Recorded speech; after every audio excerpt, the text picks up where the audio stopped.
जर आपण दुःखी कष्टी झालो, जर आपण निराश झालो, हताश झालो, हातपाय गाळून बसलो, अपेक्षाभंग झाला आणि त्यातून जर नैराश्य आपल्यामध्ये येत गेलं तर त्या प्रत्येक वेळेला आपल्या या कवचाला छेद जातो आणि त्यातून एक प्रकारे फटी निर्माण होतात.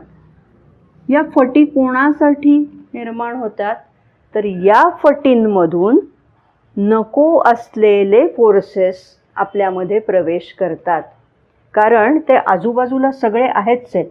युनिव्हर्सल फोर्सेस असे म्हणत असताना आपल्या शरीराच्या अवतीभोवती हे सगळे युनिव्हर्सल फोर्सेस आहेत. ते वेगवेगळ्या प्रकारचे आहेत आणि त्यांना जणू काही शिरकाव करायला एक प्रवेश मार्ग मिळतो. आणि ते जे विरोधी आहेत ते चटकन आपल्यामध्ये शिरकाव करतात, प्रवेश करतात. ते व्हायला नको असेल तर आपल्याला हे अभेद्य राखलं पाहिजे, हे बंद झालं पाहिजे. याच्यामधनं आत नको ते काहीही येणार नाही हे आपण पाहिलं पाहिजे. आणि इथेच आपल्या लक्षात येतं ते म्हणजे आपण प्रसन्न राहणं. मदर कायम सांगतात चिअरफुल राहा, आनंदी राहा, प्रसन्न राहा. कशासाठी? तर अर्थात जीवनातले सगळेच प्रसंग काही सारखे आनंदाचे सुख असतात असं नाही. जीवन आहे म्हटल्यानंतर चढ आहेत, उतार आहेत, सुख आहेत, दुःख आहेत. काही चांगल्या घटना घडत आहेत, काही आपल्या विरोधात घडत आहेत, अपयशाच्या घडत आहेत.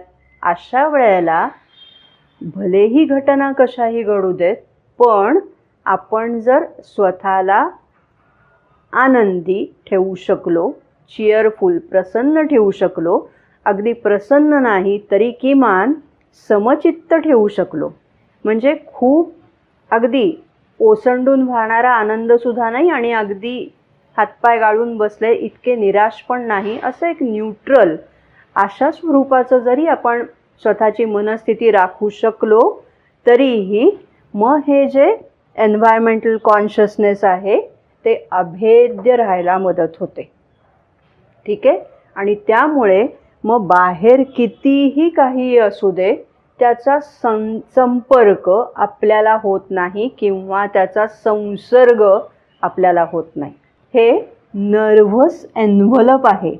एक प्रकारे आपल्याला त्यांनी सगळीकडनं कवळून घेतलेलं आहे, आवरण आहे आपल्या भोवतीचं आणि ते कवचासारखं काम करतं.